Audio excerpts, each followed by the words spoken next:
Fala galera, Bruno Bezerra aqui e hoje mais um episódio do nosso podcast que a gente está gravando aqui no antigo RPA Congress, que agora chama Global iTech, né? O maior evento de tecnologia e automação da América Latina.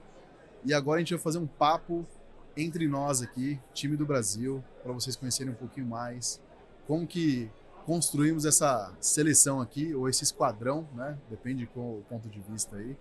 Mas eu quero primeiro apresentar essa galera aqui, cada um vai falar um pouquinho de si, e a gente vai contar para vocês a história de como que a gente se juntou aqui, como que esse time saiu só de talvez uma ou duas pessoas para agora 4, 5 pessoas, né, dentro do Brasil, e olhando até para o mercado, comparando com outras empresas, assim, concorrentes e parceiros, o Blue Prism é que está mais investindo em pessoas aqui, construindo um time de feras para estar atendendo vocês e cada vez mais próximo, tá?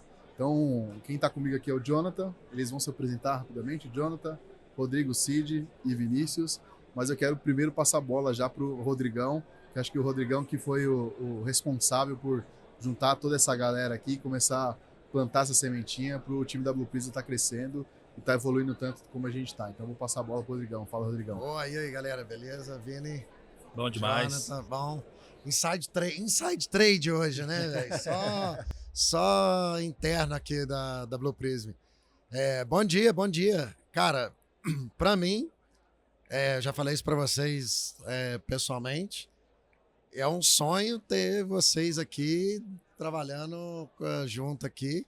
Durou aí uns 4 anos, 3 anos esse namoro aí, até eu conseguir liberação de contratar todos vocês e bem-vindo aí, depois de 1 ano já, né? Já estão bem-vindos no time aí. Então, prazer, galera. Bom, todo que não me conhece, Rodrigo, da Blue Prism. Deixar vocês apresentarem, mas bater um papo aqui só de fera interna. Aí, boa.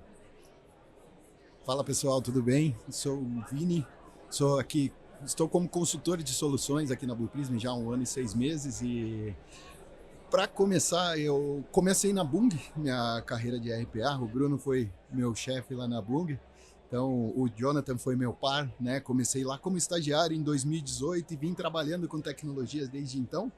E trilhei meu caminho, acabei saindo da Bung, fui para consultoria, trabalhei com consultoria de processos, enfim. E recebi, na verdade eu estava em Teresina quando eu recebi, saindo da academia, quando eu recebi sua chamada. Eu lembro. O Rodrigo me ligou, o Bruno entrou em contato comigo, o Rodrigo vai te ligar. E eu estava saindo da academia, o Rodrigo me ligou, contou do projeto que a gente tinha e na hora assim eu topei e cara, super emocionado de estar desse lado, assim, é uma ferramenta que eu adoro, a equipe é maravilhosa aqui, então é o time dos sonhos. Então é um prazer estar aqui com vocês. Dream Team. E para variar, você estava na academia, né, cara? Tava Sempre na academia, pô. lógico. Sempre na academia. E você, Jonathan? Muito bom. Bom, pessoal, primeiramente, bom dia a todos. Sou o Jonathan, atuo aqui com esse time aqui há quase 1 ano, né? Então, entrei aqui para fazer parte dessa seleção, né? É uma honra estar aqui, realmente sempre tive muito contato com o Rodrigo, como o Vini bem trouxe aqui, já tive a oportunidade de trabalhar com o Vinícius, com o Bruno na Bung. Já trabalho nesse meio de automação aí há quase 10 anos, então sou natural de Curitiba, fiz uma transição aí para uma outra cidade em Santa Catarina, onde tive a oportunidade de trabalhar com esse time aqui, comecei lá com eles, atuei aí em outras empresas também, liderando áreas de automação, liderando oportunidades de transformação digital também, abri uma consultoria, fui me desafiando, empreendendo, fazendo treinamentos também, e hoje estou aqui, assim como o Vini, lá atrás o Rodrigo veio namorando ali para a gente fazer parte dessa jornada aqui também. E é uma honra estar perto deles aqui com o Bruno também. A gente tem um excelente time aqui e vejo que o time está crescendo, né? Hoje a gente está em 4 pessoas aqui, 4, 5 pessoas aqui no Brasil, mas tem uma grande oportunidade de a gente fazer isso alavancar aqui na região também. Então, para mim, como o Jonathan aqui, como profissional, é uma honra fazer parte desse time aqui, fazer parte... Rodrigo sempre foi uma inspiração ali pra gente aqui como Blue Prism, então eu acho que pra gente realmente é uma honra estar fazendo parte desse time hoje. O Rodrigo foi sempre o verdadeiro main blue ali, né, cara? Esse, de fato, é o blue. E aí só vamos fazer um disclaimer aqui, né? O Rodrigo não saiu roubando todo mundo da Bung, Verdade. não. Vamos deixar isso documentado aqui. É importante, né? Sei.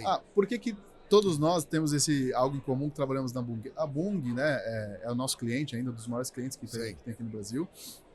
E a Bung foi o segundo cliente de Blue Prism no Brasil. Então, quando a gente fala de automação, a Bung acabou se tornando referência. Papai de todos, né?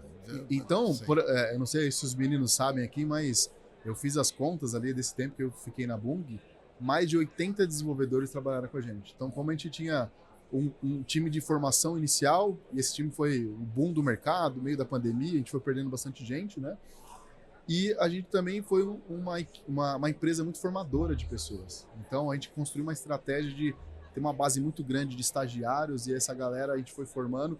Tanto que agora a gente vai olhando para o mercado aí, sei lá, um monte de gente que a gente encontra nesse evento aqui, ou trabalhando em consultorias, já trabalharam com a gente na Boom. Então, isso é muito gratificante ver que aquilo que a gente plantou lá atrás, a gente está colhendo os frutos agora, como pessoas mesmo, como parceria, como conexão que a gente tem no mercado. Então, e aí eu estou muito contente de trabalhar entre amigos. Acho que esse é um ponto legal. Assim. A gente não é só colega de trabalho, a gente se tornou amigo, a gente é muito junto. E, cara, isso faz toda a diferença para a gente entregar o melhor para os nossos clientes. Né?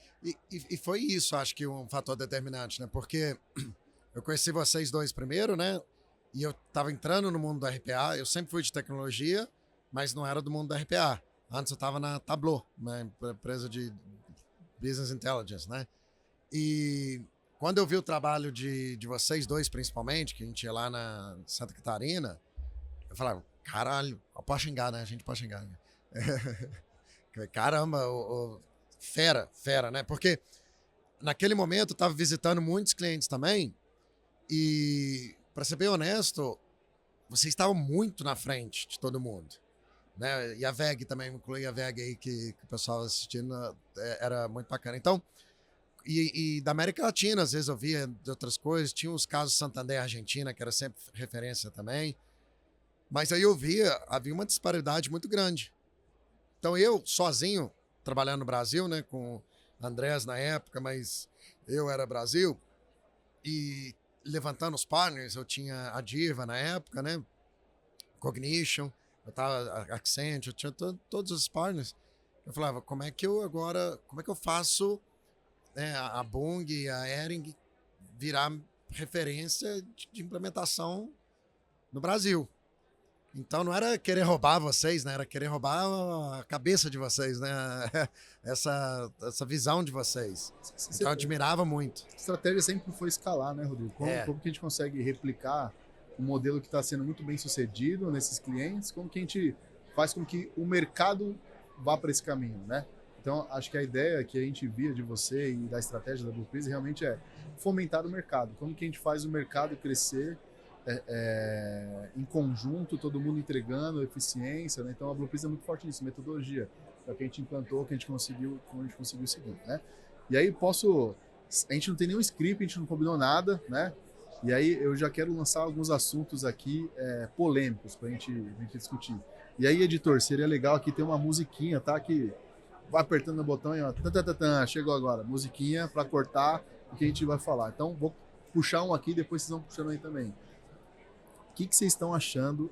Esses dias eu vi uma publicação no LinkedIn, né? Não vou falar quem fez, mas eu vi isso aí, com esses olhos aqui que vocês estão vendo.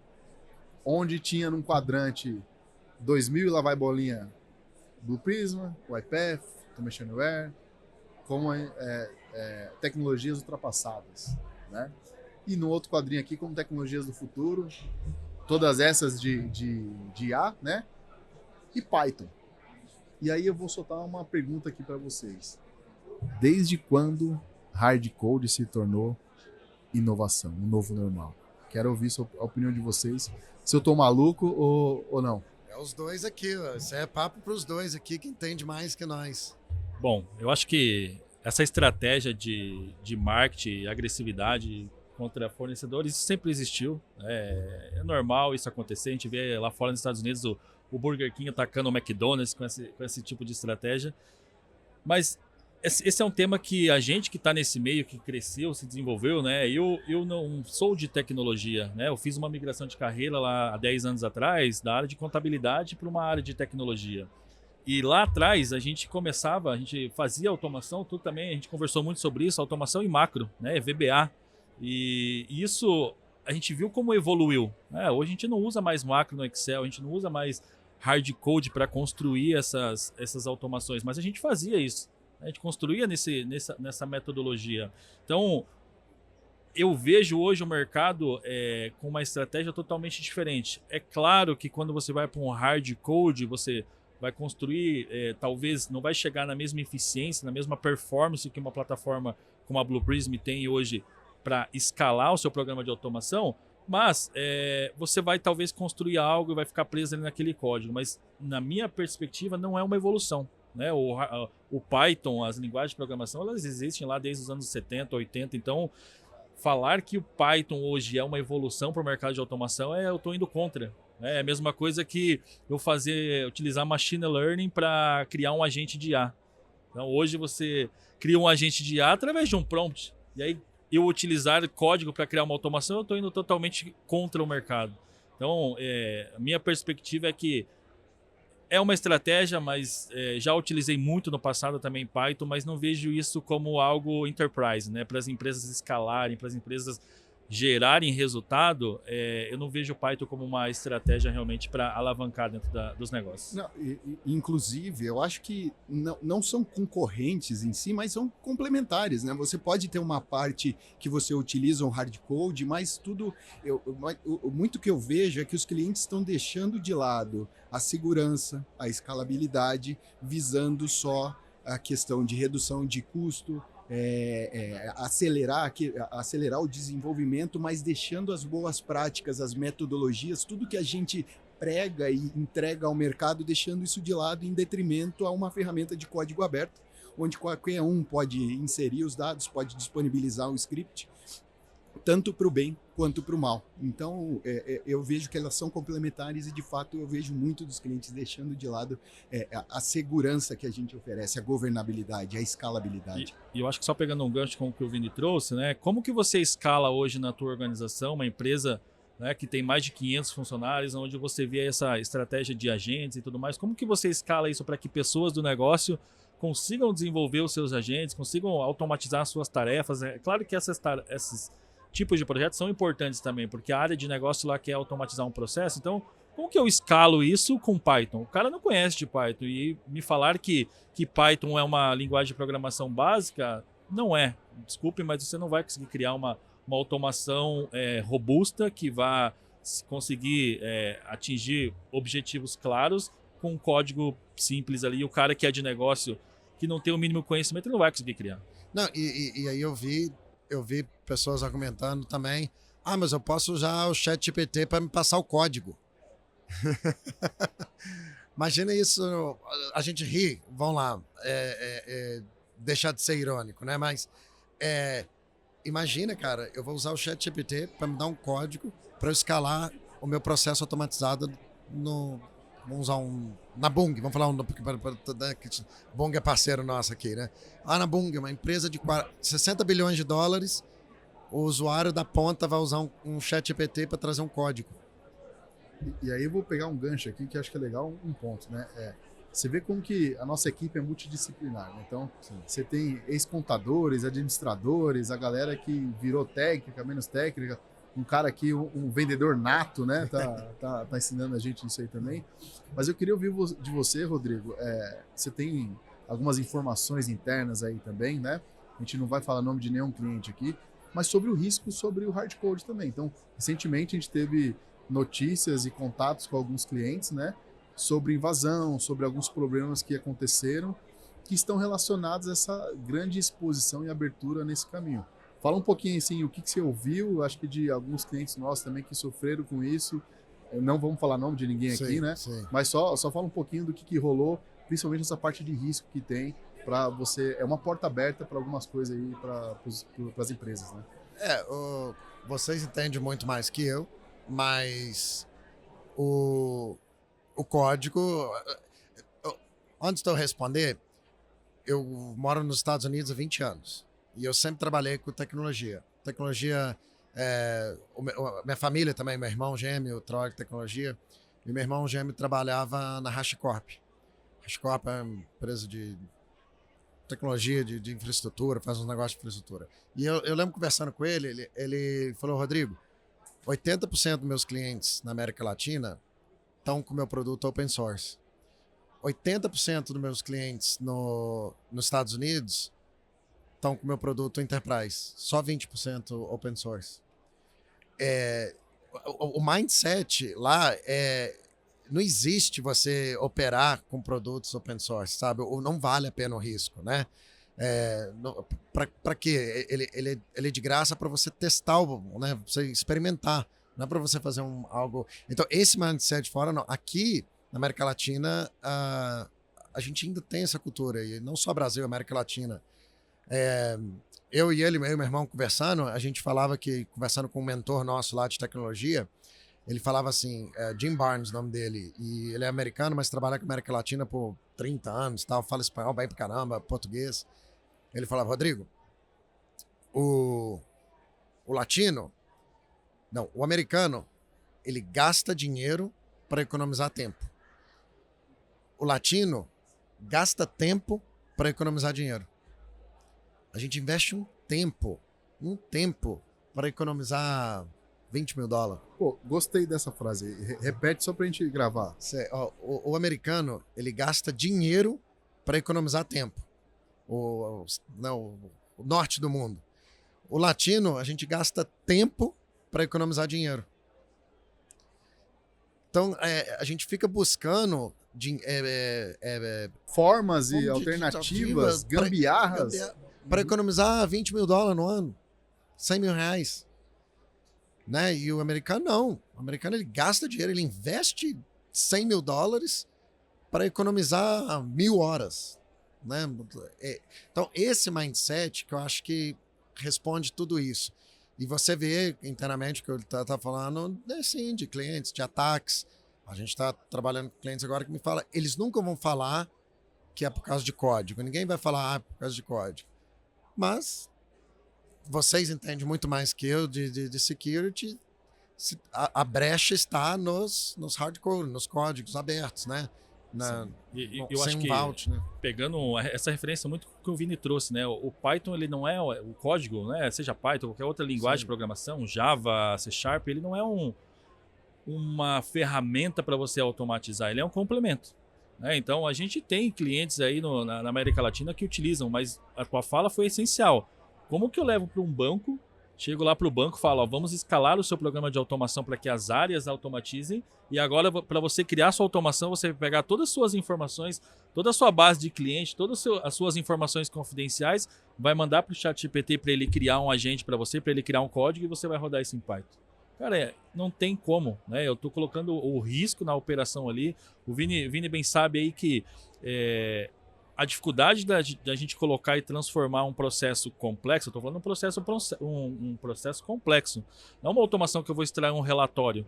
A gente está construindo aqui agentes para clientes, né? De análise de crédito, agentes de análise de contratos. Então, são processos complexos que precisam de uma tecnologia, precisam de alguma governança para eu escalar isso. Né? Como que eu vou fazer uma análise de mais de 1.000 clientes ali por semana com código sem ter uma segurança, sem ter uma governança em cima de tudo isso? Então, eu acho que pegando até um gancho com isso, Vini, eu queria que tu falasse para nós também assim, né? Como que é essa questão de governança? Porque quando a gente fala de governança, tem muitas pessoas que não conhecem o que é governança, relaciona com o governo, mas qual que é a importância de ter uma governança para escalar isso com segurança, para que você tenha uma visibilidade dos seus KPIs, do seu retorno no investimento? Porque eu acho que o mais importante de tudo é isso, né? Como que eu gero retorno para a companhia e não automatizo por automatizar só porque eu estou no hype, né? Perfeito. Cara, até levando em conta o que você comentou, eu acho que a gente de tecnologia tem que fazer um meia-culpa ali, que muitas das vezes o usuário de negócio pedia alguma coisa pra gente, era aquela dificuldade, né? Chegava lá, entrava numa fila, demorava pra caramba, e assim, o usuário sempre vai dar o jeito dele, né? O Bruno sempre fala isso, o Rodrigo, você, o usuário sempre vai dar o jeito dele de fazer. E com a linguagem de código aberto foi a forma mais fácil de fazer isso. Né? Então, a gente na Boom, então, por exemplo, o Bruno lá criou um programa de Citizen Developer, tudo com governança do COE, do Centro de Excelência. Então, você empodera as áreas, você dá as ferramentas, a Blue Prism ela te permite isso. Então, por exemplo, essa questão que a gente tem de não cobrar por usuário de desenvolvedor, isso você democratiza o RPA, você dá a ferramenta, você empodera o cara que está lá na ponta, ele pode desenvolver, ele tem o poder, ele cria o seu agente, ele cria o seu assistente. Então, a Blue Prism, a gente aqui, enquanto empresa, preza muito por isso, né? Então, a gente tem metodologia específica, a gente tem o Jonathan, você como Customer Success ali, sempre seguindo com os clientes, aplicando a metodologia, para que, de fato, a gente escale, a gente governe, a gente tenha que a gente dê, de fato, liberdade aos usuários para que eles possam trabalhar, mas que a gente tenha o controle do que está sendo fabricado ali. Tudo passe por uma revisão, você tem a auditabilidade dos dados, você tem ali, eu acho fantástico algo do Blue Prism, assim, que se difere muito das outras ferramentas, que é a questão dos logs. Tudo que você faz lá dentro fica registrado, você tem rastreabilidade. Foi mal. Você tem rastreabilidade do que você está fazendo lá dentro. Então, eu acho que, de fato, assim, você ter uma ferramenta como o Blue Prism te permite você escalar, cara, porque além da ferramenta, a gente não vai só te entregar a ferramenta, e sim a metodologia e tudo que tá, tudo para você ter ali um programa, de fato, de automatização, né? E a governança, ela vai desde a plataforma, desde a parte sistêmica, a parte de metodologia, né? Então, a governança, quando você fala, principalmente no programa de Citizen, que você está democratizando o uso de automação dentro de uma companhia, ultrapassa a barreira da tecnologia. Ele entra com metodologia, como que a gente dá os papéis e responsabilidades para cada um da forma correta, utilizando o nosso modelo ROM, né, ROM 2 e agora EOM, que também está relacionado à parte de agentes de IA. Então, eu até quando o cliente, tirando o crachá aqui, cara, para mim esse era um diferencial gigantesco da Blue Prism, assim, ferramenta, beleza, a gente já sabe, já conhece que é muito boa, muito forte. Agora, quando a gente fala que a empresa está entregando para a gente não só a ferramenta, mas a forma de operar, cara, e não é um manual que você não vai ler, né? Geralmente a gente compra um negócio, vê aquele manual e a gente não lê. Cara, é um modelo operativo muito interessante, que é da onde você vai realmente extrair o melhor da sua equipe, o melhor da sua empresa e escalar o resultado que você precisa, né? E um gancho para mim, que eu queria aproveitar e falar, que é de vocês, o nosso time aqui, nós 4, vocês 3 principalmente, é o maior diferencial quando se pensa de marca, de Blue Prism para qualquer outra. A gente tem a ferramenta top, a gente tem a metodologia e a gente tem 3 pessoas aqui que implementaram, fizeram, entregaram o resultado. Então, sofreram um pouquinho, pra caramba, descobriram a solução das coisas. Sim. E aí hoje a gente tem atalhos para ajudar os clientes a chegarem lá, né, mais rápido. Cara, isso vocês estiveram do lado de lá, né? Mas se eu tivesse chegado lá na Bung primeiro com o Bruno, com o Jonathan, com o Vini, a gente talvez teria feito muito mais coisa. Tu poderia ter te ajudado muito mais na época, 4 anos atrás, né? Se tivesse chegado lá na Ering com uma equipe que tem hoje. Então, para os nossos clientes hoje, isso é um privilégio. É um valor agregado muito grande. Muito grande. A gente conhece o mercado. A gente conhece as pessoas do mercado. Eu posso dizer, conhecendo, eu sei que não existe uma equipe de marca, de tecnologia tão qualificada igual vocês 3 aqui no mercado. Não, no Brasil não tem. Que eu falei, não tem. E eu acho que a gente entra num caminho de multidisciplinar realmente, a gente se complementa. Então, cada um tem a sua função dentro da nossa estrutura, né, organizacional, mas de fato a gente vai entender o problema do cliente, a gente se junta para resolver esse problema e trazer a solução para o cliente. Acho que esse é um diferencial muito forte nosso. Assim. E o Vini e o Jonathan estão vendo isso também, porque eu roubo eles aqui de você, né, cara? Um pouco, né? Eu levo ele levo ele lá pro Caribe, pra Colômbia, pros cantos. Mas eles viajam comigo, para quem não sabe, o Vini e o Jonathan me ajudam na América Latina. E eles veem isso. Eles veem quando eles conversam com os clientes lá, o valor que eles agregam para os clientes. E os clientes admiram isso. Putz, os caras sabem o que tá falando, e vem com conteúdo. Você também já foi para a Colômbia, para o México também. Você vê que quando você vai conversar, por ter esse conhecimento que você tem, as pessoas param para te escutar, os clientes param para te escutar. E eu acho que é importante dizer isso. Toda reunião que a gente vai visita clientes, eu gosto de mencionar isso, porque isso traz uma puta de uma credibilidade de marca e pessoas. Acho que esse ponto, ele é muito importante porque, assim, além da tecnologia, as empresas, elas querem pessoas, elas querem parceiros, elas querem, né, tecnologia, obviamente, mas pessoas que conheçam do negócio. Então, não adianta eu trazer a melhor ferramenta, a melhor estrutura se eu não sei o problema do cliente. Né? Se eu vou para um banco, né, como tu bem trouxe, a gente está fazendo essa mescla aí de visitas em outros países também, e os clientes querem isso, eles buscam isso, né? Estão empolgados em trazer essa tecnologia para dentro, mas como que eu vou lá, né, você como banco, por exemplo, e eu resolvo um problema da sua operação? Se eu chego lá e falo, não, tá aqui a ferramenta, tá legal, você pode construir, mas eu solto a ferramenta na tua mão, você espera que a gente resolva, né? A gente traga esse conhecimento. Então, acho que, como tu bem falou, esse time multidisciplinar acaba apoiando muito e alavancando os clientes. Eu chego lá, eu posso falar de techs, eu posso falar de compras, eu posso falar de finanças, eu posso falar de indústria, que é isso que realmente que traz valor para o cliente. Então, acaba agregando ali quando você vai buscar a oportunidade. Quando o cliente começa a falar de nota fiscal de prefeitura, como é que você fica? Como que tu fica quando o cliente começa a falar de nota fiscal de prefeitura? Ele tem bom ver, né? Ou eu fico feliz que eu vou conseguir resolver aquilo, eu falo, puta, tá nessa ainda, né, cara? Tem 10 anos tentando resolver isso. Pois é. Isso, e aí trazer isso, esse valor para os clientes é importante também, né? E eu queria até pegar esse gancho aqui, mudando um pouquinho o tom da conversa, Bruno, mas é algo polêmico, né? Porque a gente vê muito também as empresas, algumas áreas de negócio falando que o meu processo não é possível de automatizar, o meu processo aqui contábil, o meu processo de techs não é possível. Como que tu vê essa evolução, ainda mais agora esse modelo do CFO cobrando, a gente conversa aí com grandes executivos, eles querendo acelerar isso, né? Como que beleza, a gente veio de um boom de automação, agora com agentes, como eu dou esse potencial aqui para as pessoas do negócio construírem agentes, construírem fluxos aí que vai ajudar a alavancar. Como que tu vê essa relação aí de pessoas, essa barreira de falando que não é possível versus não, eu preciso impulsionar isso? Cara, o papo que rola na internet é que o RPA morreu. Será?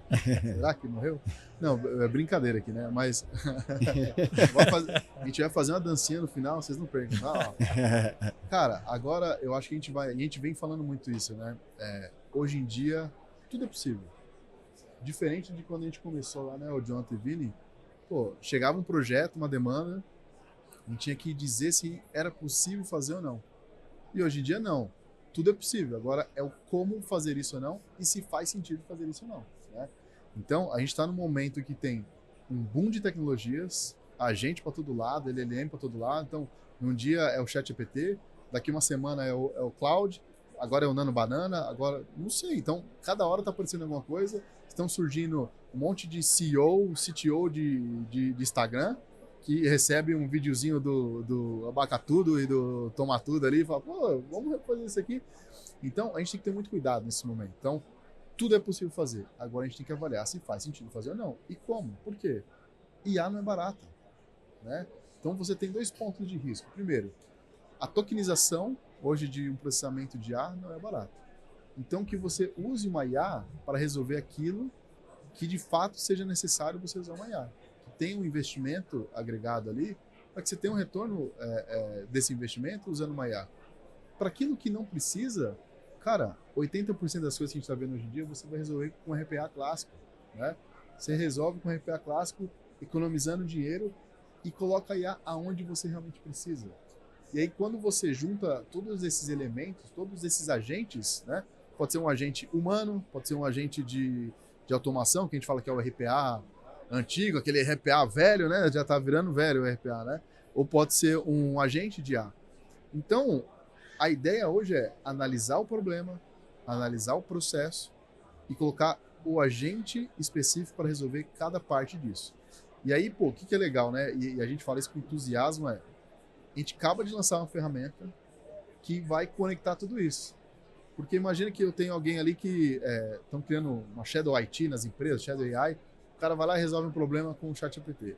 O outro vai lá e está resolvendo alguma coisa com o Automate. Aí tem um outro que fez uma macro não, mas pô, o cara sai fazendo, cada galera sai fazendo uma coisa, a gente está extraindo os dados disso.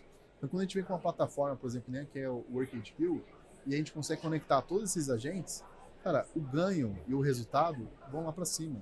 A gente tira de fato as coisas do papel, né, da teoria, e a gente coloca na prática. Então, eu vejo com muito cuidado essa questão de... a gente está trabalhando nesse aculturamento dos executivos, né? Gente, calma, nem tudo é assim. Vamos sentar, entender o problema, valorar o que precisa, e a gente vai ajudar você depois a conectar tudo isso e extrair o melhor resultado de tudo, né? A gente passou 10 anos da nossa vida, o RPA mais ou menos tem 10 anos, né? Tirando o processo repetitivo do humano pro RPA. E aí agora os CTOs de Instagram, né, quer tirar esse mesmo processo do RPA e dar para uma IA, né? Você fala assim, né, para quê? Você tira da inteligência para dar para um robô, agora você vai tirar do robô para passar uma inteligência de volta. Que nem um estudo que a gente viu recentemente, né, que acabou de sair publicado que a tokenização de IA está saindo mais caro do que você ter um funcionário. Por isso, porque é uma enxurrada de informação, a galera perdida, sem orientação, querendo resolver com IA. Pô, a gente está no maior evento aqui da América Latina desse assunto de automação. Eu peguei umas 2, 3 pessoas que vieram falar comigo, o que vocês têm de IA? E eu falei, mas para que você quer IA? Né? Não, porque eu tenho um projeto para implantar IA. Tá, mas em quê? Não. Foda-se em quê? Eu quero colocar IA. Então, me preocupa muito isso, né? E aí, quando a gente vai nos eventos, a gente fez uma palestra fantástica ontem aqui para mais de 500 pessoas e a gente bate muito nessa tecla. Galera, cuidado, ajudem. Aqui tem uma base muito forte dessa galera da base, que são os desenvolvedores, são a galera que forma opinião, inclusive, de lideranças, né? Então, aterriza um pouquinho aqui a sua liderança. Fala, por que a gente vai colocar IA aqui? Vamos colocar onde precisa, vamos fazer o nosso dinheiro, empresa, valer a pena. Porque senão a gente sai fazendo coisa por fazer e no final do dia vai sair mais caro do que era, né? Esse é o grande ponto. E só aproveitando também aqui o que o Jonathan falou, muitas pessoas falam, cara, eu não dá para automatizar o meu trabalho, e acaba ali por medo de perder o emprego. E você, até ouvi de vocês também aqui compartilhar, né? De todos esses anos, você já viu alguém perder o emprego por causa de um RPA, uma IA que substituía aquela pessoa? Eu vou ser provocativo aqui no seu tema. Aqui. Eu já vi pessoa perder o emprego por causa do RPA, mas não substituindo a pessoa que tem medo. Então, a gente tinha isso lá em 2019, 2018, quando a gente começou a falar de automação, e nosso diretor foi muito feliz, eu não esqueço dessa fala dele, nas reuniões que a gente tinha aberta de todo mundo, assim, e ele nunca escondeu nada, né? Então, ele foi muito transparente, que tinha esse medo, vou perder meu emprego. E aí ele usou a seguinte fala, assim, né? Se você hoje ingressa a nota das 8 às 5 da tarde, digita pedido das 8 às 5 da tarde, você não tem que ter medo que uma automação vai roubar seu emprego. Você tem que ter medo de você mesmo. Porque se você acha que está agregando valor para a companhia fazendo esse tipo de trabalho, você vai perder o emprego para o mercado. Você não faz mais sentido para nossa empresa continuar aqui. A gente não quer pessoas assim. Então, o fato de a automação substituir a pessoa, isso não existe. A automação substitui atividades. Processos que não fazem sentido para a companhia, processos repetitivos, processos maçantes, né? E essa pessoa tem que estar preparada para realmente agregar valor no que o ser humano é bom, em tomar decisão, em pensar diferente, que nem as IAs hoje, tem coisas que as IAs não conseguem fazer. Então, a gente tem que agregar valor realmente onde o capital humano é mais bem utilizado. Agora, nunca perdemos ninguém substituindo, né? Mas sempre tinha estratégia. Eu tenho agora 5 vagas abertas. Não, eu cortei essas vagas e estou te entregando trabalhador digital. Pô, tem um projeto novo gigantesco aqui, preciso contratar 30 pessoas para fazer uma demanda nova aqui. Não, vou te entregar, de vez 30, vou te entregar 5 trabalhadores digital que vai performar o que essas 30 pessoas que você contrataria iriam fazer, né? Então, a gente entra muito no caminho de de dar poder para as áreas, né? A gente, em algum momento, principalmente na Bung, a gente virou o RH digital. Então, como que a gente entrega recurso para um gestor, para uma área que vai trabalhar 24 horas por dia e vai extrair o melhor resultado ali desse processo, dessa operação, né? Vamos falar do Arcade Kill para fechar aqui? Será? Será? Vamos. Não, assim, 5 anos de Blue Prism que eu tô, vocês usam Blue Prism 10 anos já, né? Eu não lembro de ter um lançamento tão esperado, tão impactante igual tá sendo o Arcade Kill, né? Disruptor. A Blue Prism nasceu disruptora, né? Na época aí de vocês, quando entrou, caramba, RPA, que isso? Ele já era disruptor, né? Por mais que ele era feinho, mas ele resolveu os problemas, né? Hoje ele tá bonitinho, deram uma maquiada nele. Mas o Arcade Kill, ele é disruptor, né? Ele é disruptor, e a gente fala muito disso, de ser aquele one-stop shop para você utilizar qualquer aplicação que você tem, qualquer IA que você tem. Queria que você comentasse da parte da montagem dos agentes, reutilização de agentes, tudo isso que fica dentro da plataforma, como isso agrega valor para o cliente na parte de governança, de orquestração, porque quando eu digo agente, você gosta de botar um ponto, né? Tem agente digital, tem agente humano, tem agente de IA. Eu estou especificamente falando agente de IA, né? Que é o boom, que todo mundo quer criar um agente de IA, né? Como é que funciona dentro do Arcade Kill? Vamos lá. Eu acho que só recapitulando um pouco, quando eu cheguei lá na Bung, me pediram para eu estava fazendo administração, acho que estava no primeiro ano, e me pediram para poder criar uma fórmula no Excel, eu não sabia criar. Verdade, não sabia, não tinha contato com tecnologia. Quando entrei na Bung, eu totalmente cru. Cara, aí comecei a trabalhar como control room, devo ter sido o primeiro control room aqui do Brasil. E trabalhando com a ferramenta e vendo as pessoas trabalhar, eu via facilidade naquilo. E eu, na minha trajetória, eu saí da área de tecnologia e fui para a área de negócio. Dentro da área de negócio, me colocaram para fazer uma tarefa que era ler contrato, ver se tinha todos os farol verdes e fechar o contrato. Cara, isso eu falei, eu me recuso a fazer isso, eu não vou fazer. Desculpa, eu não vou fazer isso. Eu fui lá, criei uma macro, e automatizei o processo e fiquei de babá de robô. Me chamaram de volta para a área de tecnologia, aí comecei a desenvolver, cara, pela facilidade que era o Blue Prism de trabalhar, assim, sabe? E hoje, com o Arcade Kill, toda essa facilidade, ela continua, ela perpetua. Porque, cara, você vai conseguir lá, você tem todos os conectores já prontos. Se não tem um conector, você consegue criar. Para você criar um agente, você vai lá com linguagem natural, você escreve um prompt, você dá uma função para esse agente, você cria as regras, você estrutura qual que é os resultados que você precisa.